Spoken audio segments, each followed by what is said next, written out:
राम राम जी, जय श्री राम। मैं विनोद कुमार जरी, आप देख रहे हैं हकीकत बनी की। आज हमारे साथ बातचीत करने के लिए मौजूद हैं ऑनरेबल एमएलए बनी डॉक्टर रामेश्वर सिंह जी, और इनसे हम बहुत सारे मुद्दों के ऊपर जो है वो आज बातचीत करेंगे। लेकिन सबसे पहले स्वागत है सर आपका हमारे। बहुत बहुत शुक्रिया सर। आज यूं ही पीएमओ और केंद्रीय मंत्री डॉक्टर जितेंद्र सिंह जी ने बनी में पब्लिक जो दरबार जो था वो ऑर्गेनाइज किया, तो सर इसके ऊपर आप क्या कहेंगे कि इससे कितना फायदा है लोगों को? पहले तो मैं इस चीज का स्वागत करता हूं, लोगों के साथ डायरेक्ट 1-to-1 एक इंटरेक्शन की है, और ये जरूरी था क्योंकि एमपी साहब हमारे यहाँ से जीत के गए हैं, हमारे लोगों ने वोट दिया है उनको और बढ़ चढ़ के वोट दिया है। तो लोगों की भी डिमांड थी, लोग भी चाहते थे कि हम एमपी साहब के साथ डायरेक्टली एक इंटरेक्शन होकर भी मिल पाए, अपनी डिमांड रख पाए। तो और जैसे कि हम जानते हैं कि हमारे एमपी साहब की जिम्मेवारी पूरे हिंदुस्तान की है, तो ऐसे में रहता है और लोग हमारे यहाँ से उठ के दिल्ली नहीं जा सकते उनसे मिलने के लिए, तो एक बड़ा अच्छा कम्युनिकेशन का जरिया इन्होंने देखा कि लोगों के साथ इंटरेक्शन। बट यूं ही मैंने देखा, मैं भी वहां पर मौजूद था, जहां पर मतलब उनको अरेंज किया गया था, जिस तरीके से उनको वहां पर रखा गया था, वहां पर मतलब आम पब्लिक का पहुंचना मतलब नामुमकिन था। मतलब उनको जैसे एक हॉल में रख दिया गया था, वहां पर बहुत सारे जो लोग थे maybe all over official ही दिख रहे थे, और जो गरीब आम थी वो पब्लिक थी वो तो बाहर ही थी, तो वो तो डायरेक्ट इंटरेक्ट उनके साथ कर नहीं पाई थी। तो सर इस चीज को आप किस तरीके से देखते हैं? जो मैनेजमेंट था इसको किस तरीके से देखते हैं? हाँ देखिए, लोग थे और बड़ी उम्मीदें लेके आए थे और हर एक चाहता था कि मैं एमपी साहब के साथ मिलूं और उनको अपनी प्रॉब्लम सुनाऊं। तो इतनी हजूम के बीच में मैनेजमेंट करना एक बड़ा टफ सिचुएशन रह जाती है, और जब आप 1-to-1 इंटरेक्शन करते हैं तो हजारों लाखों लोग जब आ जाते हैं तो एक बड़ी डिफिकल्ट सिचुएशन हो जाती है। और उसमें हाँ, हमें पता है बड़े सारे लोग जो हैं नहीं मिल पाए, बड़े सारे लोगों की जो आशाएं थी, उम्मीदें थी उनसे मिलने की, वो पूरी नहीं हो पाई। लेकिन फिर भी जितने मिले हैं, जितने लोगों ने डिमांड रखी है, कोशिश किया है, मैं उम्मीद करता हूं एटलीस्ट उन लोगों की डिमांड्स पूरी हों। अब ये आने वाला वक्त बताएगा कि जो एमपी साहब से लोग मिल के गए हैं, अब वही बताएंगे कि उनकी डिमांड्स पूरी हुई, फुलफिल हुई या नहीं हुई है। तो अभी तो लोगों की बातें इतनी सुनी गई है, और ये फैसला वही लोग डिसाइड करेंगे कि उनके काम हुए हैं या नहीं हुए हैं। लेकिन काफी सारे लोग निराश होके गए हैं यहाँ से, जिनको वक्त नहीं मिल पाया, जो नहीं मिल पाया उनसे बात नहीं कर पाए, क्योंकि हर एक की उम्मीद थी कि मैं उनसे बात करूं, और एमपी साहब का बड़ा शॉर्ट टाइम रहता है, उस टाइम में इतने सारे लोगों को टाइम देना भी डिफिकल्ट होता है। लेकिन कहीं ना कहीं लोगों को निराशा हाथ लगी है, बड़े सारे लोग निराश होके गए हैं जो एक उम्मीद लेके आए थे। सर सभी लोगों ने अपने अपने मेमोरेंडम्स जो थे वो एमपी साहब के पास पेश किए, तो सर आपने मतलब बनी के लिए मतलब आपने उनसे मतलब किस चीज के ऊपर मतलब डिमांड रखी? देखिए, 3-4 चीज बड़े मुद्दे जो मैंने उनके समक्ष रखने की कोशिश की है।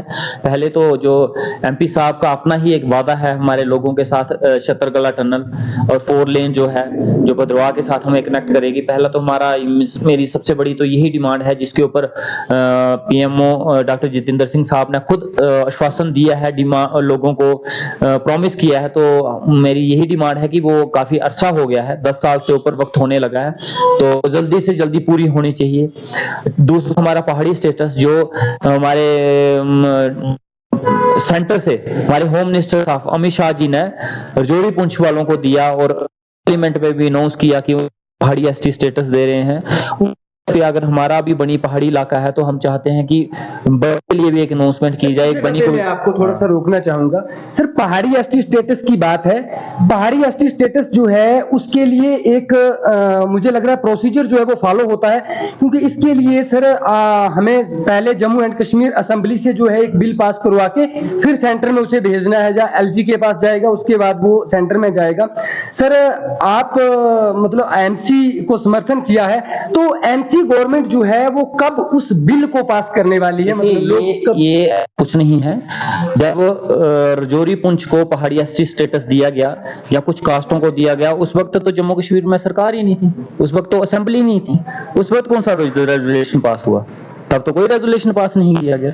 पुंछ रजौरी को देने से पहले तो जम्मू कश्मीर में तो असेंबली नहीं थी, सरकार ही नहीं थी, तो उसका रेजोल्यूशन कहां से पास हुआ? सर जो पुंछ रजौरी की बात की जा रही है सर, इनका मे बी मुझे रिकॉल हो तो सर 1998 से प्रोसीजर जो था वो चल रहा था, बिल्कुल तो तब उनकी जो गवर्नमेंट थी तब यहाँ पर जम्मू एंड कश्मीर में, बट अब 2019 के बाद गवर्नमेंट नहीं है। बिल्कुल सही बात कर रहे हो। रजौरी पुंछ के लोगों ने पिछले 10-15 साल से एक लड़ाई लड़ी है पहाड़ी एसटी स्टेटस की, बिना जात, बिना बरादरी, बिना पॉलिटिक्स के एक लड़ाई लड़ी है, तब से वो लड़ते आए हैं इस चीज को लेके। लेकिन ऐसा कोई नहीं था कि पहले जम्मू कश्मीर की गवर्नमेंट में इसका कोई रेजोल्यूशन आया हो और पास हुआ हो, ऐसा कुछ नहीं था। ये डिमांड इतनी बड़ी थी उन लोगों की और साझी डिमांड थी कि हमारे एरिया को पहाड़ी एसटी स्टेटस दिया जाए, और उस डिमांड को लेके सिर्फ बीजेपी नहीं, हर एक पार्टी का आदमी, चाहे कांग्रेस का, एनसी का, पीडीपी का, इक्वली वो लेके होम मिनिस्टर के पास पहुंचे। और होम मिनिस्टर साहब जब वहां पे प्रोग्राम होता है, जलसे में आता है, तो वो उन लोगों को वहां पे अनाउंस करके जाते हैं कि पहाड़ी एसटी स्टेटस आप लोगों को दिया जाएगा। रजौरी पुंछ को दिया गया, पाडर को दिया गया, तो ऐसा कुछ नहीं था कि कोई पार्लियामेंट में रेजोल्यूशन इसका, असेंबली में इसका रेजोल्यूशन पास किया गया था। लेकिन हाँ, असेंबली में आप हमारी प्रोसीडिंग देख सकते हैं, जब से असेंबली लगी है और जितनी हमने देखा था, आपने असेंबली में उसके ऊपर बात की थी, लेकिन सर हमारा कहने का मतलब ये नहीं है कि सर, लेकिन जो एक डॉक्यूमेंट्री वर्क होता है सर, वो तो मतलब असेंबली को मतलब कब सेंटर में बोल देता हूं, उस डॉक्यूमेंट्री की बात मैं आपको करता हूं, उसकी पूरी एक फाइल, कम से कम 300 पेजों की एक फाइल हमने पूरी, जहां के यहाँ के लोगों के माटो लगाए हुए हैं, कल्चर की लगाई हुई है, हैबिटेशन की लगाई है, लैंग्वेज की लगाई हुई है, हमारा पहनावा जो है, हर एक चीज की एक प्रॉपर 300 पेजों की फाइल हमने वो बना के एसटी कमीशन में फॉरवर्ड की हुई है। वो एसटी कमीशन में वो पहुंची हुई है वो फाइल, लेकिन फाइनल अथॉरिटी जो है इसको अप्रूव करने की वो सेंटर है, जो हाँ सेंटर से अप्रूव होगा।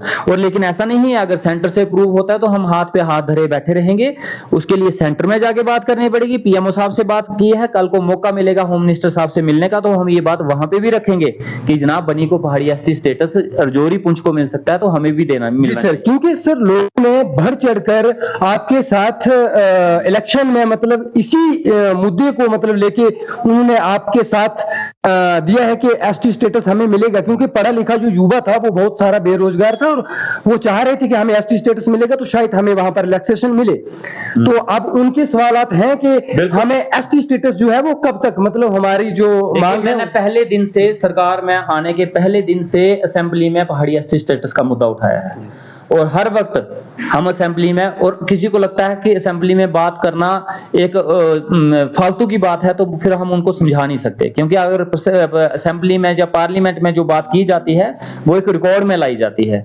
अगर हमने बात की है, वो सारे डॉक्यूमेंट जो है हमने एसटी कमीशन तक पहुंचाए हुए हैं, तो हम इस मुद्दे पे काम कर रहे हैं। लेकिन अफसोस की बात है कि इस पहाड़ी एसटी स्टेटस को लेके पूरे बनी कॉन्स्टिट्यूंसी को, बनी लोहे मलार को लेके आज तक जो बात दूसरी पार्टियों की तरफ से निकलनी चाहिए थी वो आज तक नहीं निकली है। वो डिमांड ये भी एमपी साहब के साथ रख सकते थे, लेकिन इन्होंने आज तक नहीं रखी। होम मिनिस्टर इनके हैं, इनको ये रख सकते थे, लेकिन इन्होंने आज तक नहीं रखी। इसका मंशा ये है कि ये पहाड़ी एसटी स्टेटस के फेवर में नहीं है, सिर्फ मैं ही पहाड़ी एसटी स्टेटस के फेवर में हूं।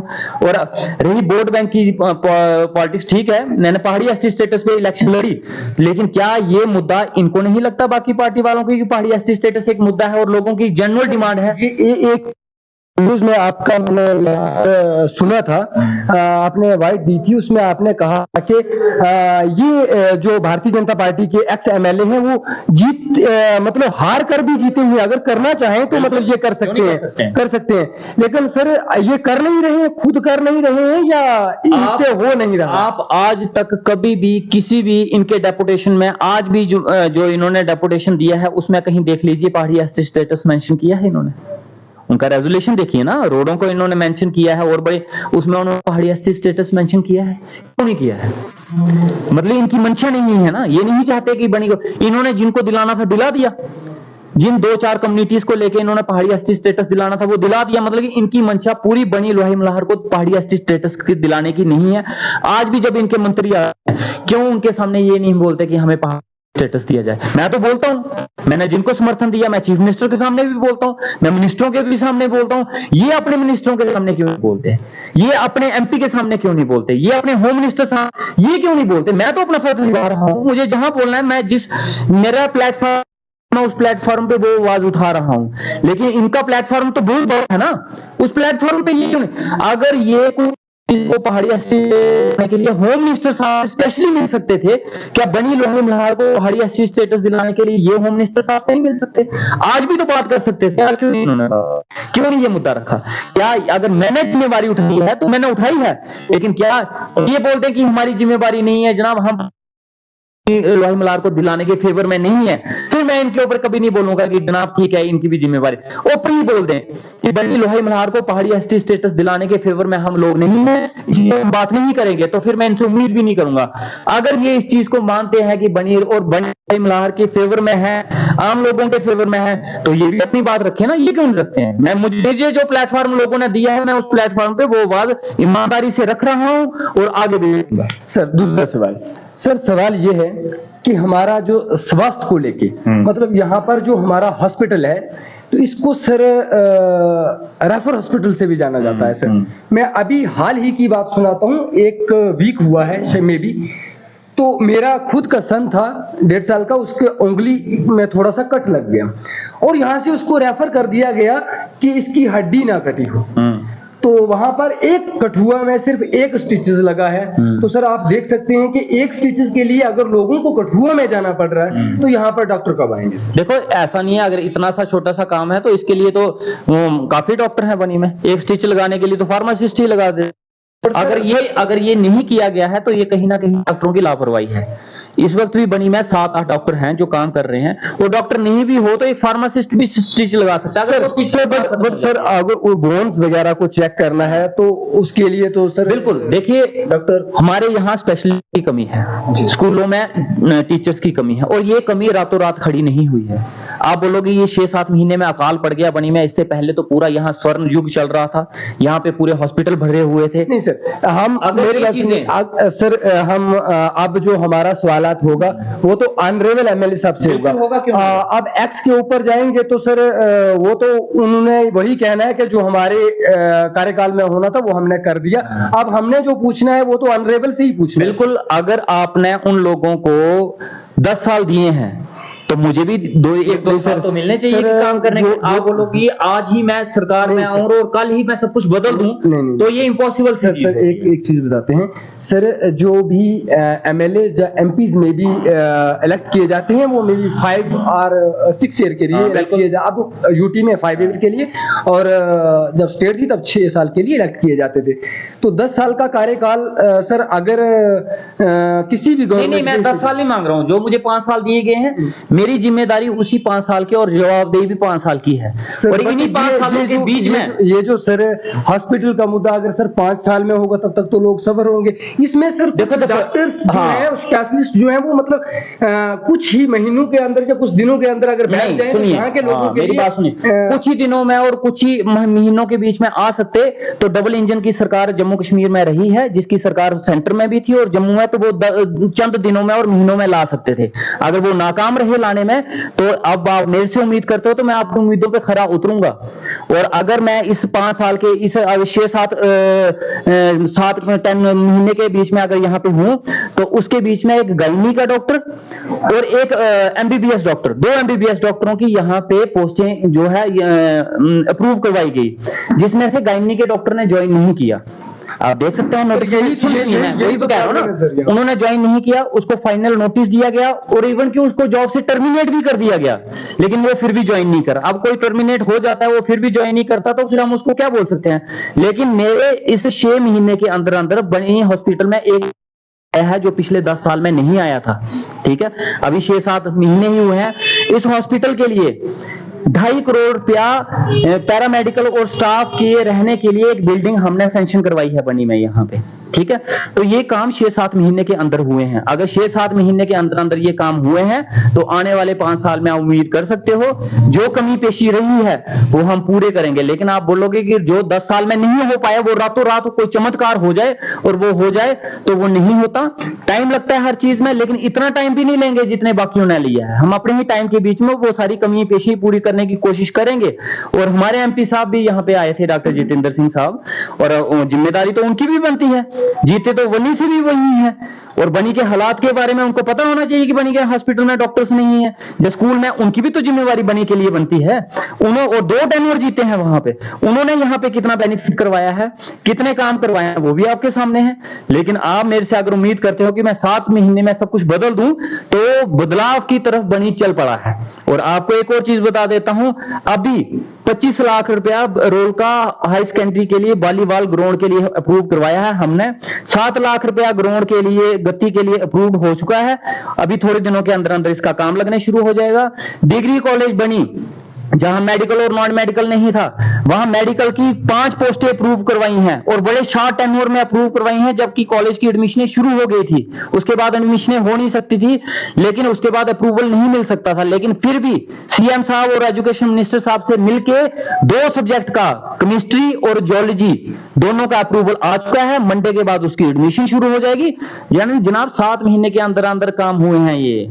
आप उम्मीद रखिए 5 साल के अंदर अंदर हिम्मत रखिए। आप गवर्नमेंट डिग्री कॉलेज की बात की, तो सर मैं इसमें थोड़ा सा एक और चीज, उसमें गर्ल हॉस्टल, उसमें 3 करोड़ रुपए अप्रूव हुआ है और वो बड़े 5 करोड़ रुपए अप्रूव हुआ है, उसका टेंडर भी हो गया है और बड़ी जल्दी उसका भी काम शुरू होने वाला है। यहाँ सर, यहाँ पर डिग्री कॉलेज की आपने बात की, सर यहाँ पर फुली साइंस जो है, मुझे लग रहा है कि वो अभी तक नहीं आई है। आ गई है, आपको शायद जानकारी नहीं है, आ चुकी है। यहाँ फिजिक्स, केमिस्ट्री, बॉटनी, जियोलॉजी और मैथ, ये सारे सब्जेक्ट अप्रूव हो चुके हैं इस साल के लिए। इस साल एडमिशन लेट हो चुकी थी, अप्रूवल हमें लास्ट में मिला। साल की बात करें, इसी साल के लिए, इस साल आपको केमिस्ट्री और जियोलॉजी 2 सब्जेक्ट के लिए मिल गई है। और अगले साल ये जो सब्जेक्ट मैंने बोले हैं, ये आपको सारे के सारे एडमिशन स्टार्ट हो जाएंगे। सर यही बात मैं कहना चाह रहा था कि जो अभी फुली साइंस है वो इस साल अभी तक बच्चों को मतलब नहीं मिली है। तो अभी आपको 2 सब्जेक्ट इस साल के लिए शुरू हुए हैं, पहले तो ये भी नहीं थे, क्योंकि पहले तो एक भी नहीं था, अभी 2 तो मिले हैं। और अगले साल आपको 5 सब्जेक्ट यहाँ पे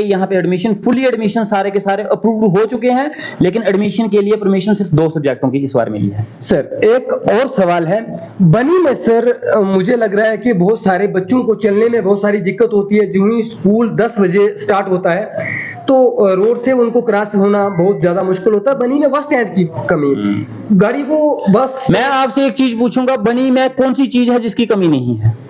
एक चीज मुझे बता दो जो पीछे से मेरे को 10 सालों से फुली कंप्लीट मिली हो, जो मैं बोलूं कि यार ये चीज पिछले सरकारों ने और लीडरों ने पूरी कर दी, इसकी कमी नहीं थी। स्कूल की कमी यहाँ है, हॉस्पिटलों की यहाँ है, रोडों की कमी यहाँ है। जो इतने सालों की खराबी पड़ी है, उसको ठीक करने में टाइम तो लगता है ना। अब आप बोलो कि रातों रात चीजें ठीक हो जाएं, तो वो इधर कोई जादू की छड़ी किसी के हाथ में नहीं है। जो लोग इतनी पावरफुल, स्टेट के टाइम, उस समय यूटी नहीं थी, उस समय फुली स्टेट थी, डिप्टी सीएम इनके थे, मिनिस्टर इनके थे, सेंटर में सरकारें इनकी थी, ये अपने टेन्योर में नहीं कर पाए। यूटी के बीच में 7 महीने में आप ये सोचते हो इतना बड़ा चमत्कार हो जाए कि जहां पे स्वर्ण युग आ जाए, सारे का सारा कुछ हो जाए, तो शायद आप भी बड़ी जल्दी भाग रहे हो। लेकिन आपकी भी कोई गलती नहीं है, आप भी ठीक कर रहे हो। उम्मीद उसी से की जाती है जो उम्मीद पूरी करने के लायक हो। आपको हमारे से उम्मीदें हैं, आपको लगता है कि ये उम्मीद पूरी कर सकता है, इसलिए आपने हमसे उम्मीदें रखी हैं। आपने ये उम्मीदें पहले बाकियों से नहीं की, क्योंकि आपको पता था वो नहीं कर सकते, उनके बस की बात नहीं है, वो ये पूरी नहीं कर सकते। लेकिन अगर आपने अपनी उम्मीद की है तो भाई साहब यकीन रखिएगा 5 साल के अंदर अंदर ये सारी उम्मीदें आपकी हम ही पूरी करेंगे, जो कोई नहीं कर पाया। सर एक लास्ट सवाल और एक और गली थी जनाब हमारी पुलिस स्टेशन वाली, और उसमें से बड़ी साहब उसमें भी एक थोड़ी सी बात ऐड पहले मेरी बात सुन लीजिए। 10 साल के बीच में पुलिस स्टेशन वाली गली एक छोटी सी गली स्कूल से हाई सेकेंडरी स्कूल के बच्चे जाते थे छोटे छोटे, एसडीएम ऑफिस वहां था, पुलिस स्टेशन वहां था, तहसील के ऑफिस वहां थे, सारे लोग वहां से जाते थे। 10 साल का जनाब एक अरसा होता है, वो एक छोटी सी गली नहीं बनी, और हमने एमएलए बनने के विदिन कुछ महीने के अंदर अंदर वो गली आपको टेम्पररी तौर पे ही एक ऑप्शन बना के दे दिया है। वो लोग उस गली से गुजरते हैं और आपके ही रहते, मेरे ही रहते, ना आप भाग रहे हो ना मैं भाग रहा हूं। 5 साल का टेन्योर आप भी देखो तो यही उस चीज में थोड़ा सा उस गली के ऊपर बात करना चाहूंगा सर। वो गली जो है जिसको सर आपने मेंटेनेंस करवाया है, उस गली के ऊपर सर थोड़ा सा ज्यादा फोकस कीजिए, क्योंकि उसका जो ड्रेनेज सिस्टम है वो पूरा ब्लॉक हो गया है। सुनो मेरी बात सुनो, तो अब जो हुआ है उसकी तारीफ करो सर। समझिए सर, अब पता नहीं आपसे तारीफ होगी नहीं, तारीफ करने की कोशिश करो। जो गली बनी है क्या वो अच्छी नहीं बनी? सर वो अच्छी बनी है, बस ऐसे बोलो। पहले ये थी, मेरी बात सुनिए। पहले मैं आपसे पूछ रहा हूँ, पहले ये थी 10 साल में गली जो थी, अब जिसकी गवर्नमेंट थी उन्होंने अपने टर्म में जितना काम होता था, हम किसी भी को क्रिटिसाइज नहीं करेंगे कि उन्होंने वो काम नहीं क्यों नहीं करते हो? करना चाहिए ना क्रिटिसाइज, जो इसमें काम नहीं अगर हम क्रिटिसाइज करना चाहिए, अगर सर हम क्रिटिसाइज करना शुरू करें तो सर 1932 में एक पॉलिटिकल पार्टी बनी थी, रीडिंग रूम खोला था उन्होंने जब शेख मोहम्मद अब्दुल्ला जी अलीगढ़ मुस्लिम यूनिवर्सिटी से वापस आए थे, तो उन्होंने एक रीडिंग रूम खोला था और उन्होंने एक एमसी मुस्लिम कॉन्फ्रेंस जो थी वो बनाई थी। उसके बाद उसको सेकुलर किया उन्होंने, नेशनल कॉन्फ्रेंस में तब्दील किया। तो तब से लेके 1940 से, तो अब अगर उनको भी पीछे से हम अगर पीछे वालों को क्रिटिसाइज करेंगे तो फिर नहीं, तो मुश्किल हो जाएगा। सुनो ना, तो हम एट प्रेजेंट की बात कर रहे हैं सर, हम पीछे वालों को क्रिटिसाइज नहीं कर रहे हैं। प्रेजेंट का मुझे जो मिला है, मुझे जो विरासत में मिली है उसके ऊपर तो मैं बोलूंगा ना। आप मेरे से पूछ रहे हो कि आपने क्या किया, तो मैं भी तो बताऊं मुझे मिला क्या था। समझ गए ना? मुझे सर ऐसा नहीं था कि कुछ नहीं रहे। आपने सर उसकी मेंटेनेंस की, well and good sir, but sir उसके ऊपर और काम करने की जरूरत है, क्योंकि उसका ड्रेनेज सिस्टम का प्रोजेक्ट 1 करोड़ का है। जी सर। अब मैं क्या वेट कर रहा हूं जब तक वो 1 करोड़ नहीं आएगा और 1 करोड़ का काम नहीं लगूंगा, तब तक मैं उसको छोड़ दूं? वैसे अगर आप बड़ा प्रोजेक्ट चाहते हैं तो फिर आपको इंतजार करना पड़ेगा, फिर तब तक जब तक 1 करोड़ का प्रोजेक्ट नहीं आएगा तब तक आप कोई भी लोग नहीं बोलोगे कि जनाब गली खराब है। ठीक है सर, एक और सवाल मैं यही बोल रहा हूं कि जब तक 1 करोड़ का प्रोजेक्ट नहीं आएगा, हम प्रोजेक्ट दे दिया है, उसका पैसा तो 6 महीने भी लग सकते हैं, साल भी लग सकते हैं, 2 साल भी लगते हैं, और जब तक वो नहीं आएगा आप इसे वेट करोगे, हम भी वेट करेंगे और उस वैसा ही रहने देंगे, वो ठीक रहेगा? फिर नहीं सर, तब तक कुछ ना कुछ करना है ना। बिल्कुल सही करना है ना सर। तब तक जो किया गया है, अगर वो अच्छा हुआ तो बोलो अच्छा हुआ है, अगर नहीं हुआ अच्छा तो बोल देना जनाब नहीं अच्छा हुआ है। सर एक और मुद्दा जो है मैं अपनी ओर से ही रखना चाहूंगा। बनी में हम जहां भी जाते हैं वहां पर मतलब जो गंदगी है, जो कूड़ा कचरा, जो भी डस्टबिन वगैरह लगवाए गए थे, वो भी फुल होके उनके साइड में भी मुझे लग रहा है कि वो भर गए, या वो उस डस्टबिन तक भी नहीं पहुंचा जाता। तो सर इसके ऊपर सर आप देखो, आप वही प्रोजेक्ट की बात करते हैं ना, प्रोजेक्ट दिया है, उस प्रोजेक्ट का वेट करना हुआ। बनी एक म्युनिसिपैलिटी डिजर्व करता था। बनी टाउन एक ऐसा है जिसको म्युनिसिपैलिटी मिलनी चाहिए थी, और सफाई का सारा प्रोग्राम, सारा पैसा, सारा प्रोसीजर जो है म्युनिसिपैलिटी के थ्रू किया जाता है। बिलावर म्युनिसिपैलिटी है, बसोली म्युनिसिपैलिटी है, हर एक चली जाइए जगह बड़ी म्युनिसिपैलिटी क्यों नहीं है? सर अब जो नहीं है तो उसके बारे में तो बात करनी है ना। बट सर अब जो है, अब सुनिए, अगर सर हम इसी चीज को लेके बैठेंगे, अगर पीछे 10 साल में नहीं हुआ तो अगर हम भी इस चीज को लेके बैठेंगे कि अब नहीं हुआ, तो अब शुरुआत कहां से होती है? पहले आप उस चीज को एक्सेप्ट करते हो कि गलती हुई है सर, हमने उसके बाद शुरुआत। हम ये बात कह देते हैं कि पीछे वाली सरकारों ने कुछ नहीं किया, ठीक है, हम इस चीज को, अब रही हमारी बात, अब सर ठीक है ना, अब हमारी बात रही। अब इस म्युनिसिपैलिटी के लिए हमने सीएम साहब को लेटर दिया है, सीएम साहब से वो मार्क होते होते यहाँ पे बनी में पहुंचा है। आप जाके तहसीलदार साहब को और एसडीएम साहब को पूछना कि आपको म्युनिसिपैलिटी के ऊपर मैप पूछिए, सुनिए, और पूरा बनाने के लिए आपके ऑर्डर आए हैं या नहीं आए हैं। उन्होंने यहाँ से पूरा बना के आगे सेक्रेटरेट में उन्होंने टेम्परेरी यहाँ पर कुछ लोग अपॉइंट किए थे कि वो गाड़ी ले जाते थे। हाँ बिल्कुल, सुनिए टेम्परेरी करते हो तो आप बोलते हो परमानेंट करो, परमानेंट करने की बात करते हो तो करते हो आप टेम्परेरी करो। आप टेम्परेरी चाहते हो या परमानेंट चाहते हो, पहले ये बताओ सर। जब हम टेम्परेरी करते हैं तो आप उसकी तारीफ नहीं करते हो, तब आप बोलते हैं परमानेंट चाहिए। जब हम परमानेंट करने की बारी करते हैं तो फिर आप बोलते हो पहले हम टेम्परेरी दे दो। पहले आप डिसाइड कर लो कि आप चाहते क्या हो। अगर आप टेम्परेरी चाहते हो तो कोई बात, और मुझे भी पता है, और यही चीज मैं पहले वाले क्वेश्चन में बोल रहा था कि हमने टेम्परेरी किया था, आप कहते नहीं जी हमें परमानेंट चाहिए, ठीक है ना। अगर आपको इस वक्त भी परमानेंट हमने ये नहीं कहा कि आपने गलत किया, हाँ। हमने ये कहा कि आपने टेम्परेरी तो किया है, हाँ। बट उसको परमानेंट करने की भी कोशिश की परमानेंट है। वाला म्युनिसिपैलिटी का हमने प्रोसीजर ये चल पड़ा है। रहा टेम्परेरी की बात, कुछ दिनों के अंदर अंदर हमने एसडीएम साहब से बात की है, जैसे टेम्परेरी काम कूड़ा उठाने का, सफाई करने का जो प्रोसीजर है वो भी थोड़े दिनों के अंदर अंदर शुरू हो जाएगा बनी में, ये भी आपको दिख जाएगा। लेकिन उस वक्त आप बोलोगे परमानेंट ले आओ, तो परमानेंट का भी प्रोसीजर चल पड़ा है। चाहे आप एसडीएम साहब से और तहसीलदार साहब से पूछ लेना कि इसके ऊपर क्या कार्रवाई हुई है, आपको सरकार की तरफ से कोई डायरेक्शन आई है और आपने यहां से क्या फॉरवर्ड किया है और क्या नहीं किया है। सर एक और सवाल, यहाँ पर जो राशन कार्ड का मुद्दा है, बहुत सारी पब्लिक का मुद्दा है कि उनके राशन कार्ड नहीं बन रहे हैं, बीपीएल। बहुत सारे लोग हैं उनके पास सब कुछ बना पड़ा है, मतलब जो कुछ उसके लिए फॉर्मेलिटीज चाहिए, फाइल्स वगैरह भी उन्होंने तैयार की हुई हैं, लेकिन सर उनके राशन कार्ड नहीं बन रहे, और राशन कार्ड ना बनने की वजह से उनको जो पीएमएवाई के द्वारा घर के पैसे मिलते थे सर, वो उनके फॉर्म वगैरह अप्लाई नहीं हो पा रहे। तो सर उन राशन कार्ड का जो मुद्दा है उसको किस तरीके से देखते हैं सर? ये अभी जहां तक मुझे पता चला है कि इसकी कोई साइट बंद है, जो साइट खुली नहीं है, जिसमें ये पूरे नए राशन कार्ड बनेंगे, बाइफर्केशंस होगी, नए ये उसके लिए अभी साइट बंद है और कोई नई साइट लॉन्च होने वाली है जिसके ऊपर ट्रायल चल रहा है, और बड़ी आने वाले टाइम में वो साइट जब चलेगी तो ये सारा प्रोसीजर शुरू हो जाएगा। सर एक लास्ट क्वेश्चन, जो 200 यूनिट बिजली एमसी गवर्नमेंट ने अपने इलेक्शन मैनिफेस्टो में कहा था सर, वो पब्लिक को कब से मिलना? देखिए ये क्वेश्चन आप एमसी वालों से पूछो तो बड़ी अच्छी रहेगा, क्योंकि मैं एमसी का तो हूं नहीं।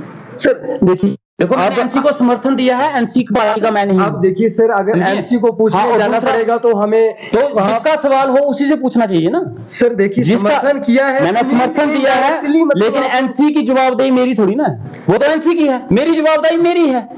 मैं एमसी का, जहां तो मैं एमसी ज्वाइन किए हो तो मैं एमसी के जवाब दे सकता हूं। ये क्वेश्चन आप एमसी साहब से, एमसी के किसी आदमी से पूछो, या एमसी पार्टी को पूछो, वो देगा तो बड़ी अच्छे रहेगा। मैं एमसी का जवाब क्यों दूं? आप बीजेपी का कोई सवाल मेरे से पूछो, मैं क्यों दूं? वो तो बीजेपी वाले देंगे ना। ये एमसी का मैंने समर्थन दिया है, मैं एमसी पार्टी का नहीं हूं, मैंने एमसी ज्वाइन नहीं की है। ये अपने दिमाग से आप ये चीज निकाल दीजिए। और रही 200 यूनिट की बात, वैसे जहां तक मुझे जानकारी है और जहां तक मैं जानता हूं, जहां तक मैंने चीजें देखी हैं, 200 यूनिट अभी फिलहाल उमर अब्दुल्ला सरकार ने एएवाई अंत्योदय वालों को फ्री की है, और वो फ्री मिल रही है जिनके अंत्योदय के बने हुए हैं राशन कार्ड। हाँ, एएवाई में जो फॉल करते हैं उनको वो 200 यूनिट बिजली फ्री मिल रही है, और इससे ज्यादा हो सकता है अगली बार ये उमर सरकार बीपीएल वालों को कर दे, लेकिन इस साल उन्होंने अंत्योदय वालों को फ्री किया और उनको फ्री मिल रही है। और ऐसा नहीं है, अगर उन्होंने बोला है तो उन्होंने किया नहीं है, एटलीस्ट उन्होंने शुरू तो किया है। अंत्योदय एक ऐसा ग्रुप है, एक ऐसी क्लास है जो हमारी सोसाइटी की सबसे बीट है, सबसे पोरा अगर कोई आते हैं अंत्योदय आते हैं। अगर उन्होंने गरीब से शुरू किया, सबसे पोरेस्ट से शुरू किया है, तो मुझे लगता है बड़ी अच्छी पहल है। कहीं से शुरू हुआ तो ऊपर से नहीं शुरू किया गया, नीचे से शुरू किया गया है, और उनको सबसे पहले दिया है और उनको फ्री मिल रही है। आप जाके पता कर सकते हैं, अंत्योदय वालों को 200 यूनिट लाइट फ्री मिलती है। शुक्रिया, मुझे दीजिए इजाजत। मैं विनोद कुमार जरियाल, आपने देख लिया, हमने एमएलए साहब से आपको रूबरू करवाया और बहुत सारे मुद्दों पर हमने बात की, और बहुत सारे मुद्दे जो है हमारे कुछ पेंडिंग भी रह गए जिन पर हमें बात करनी थी, लेकिन अभी बहुत हो गया है। तो चलो मिलेंगे आपको फिर किसी और दिन, और एमएलए साहब से भी बात करेंगे किसी और दिन। तब तक के लिए इजाजत, शुक्रिया।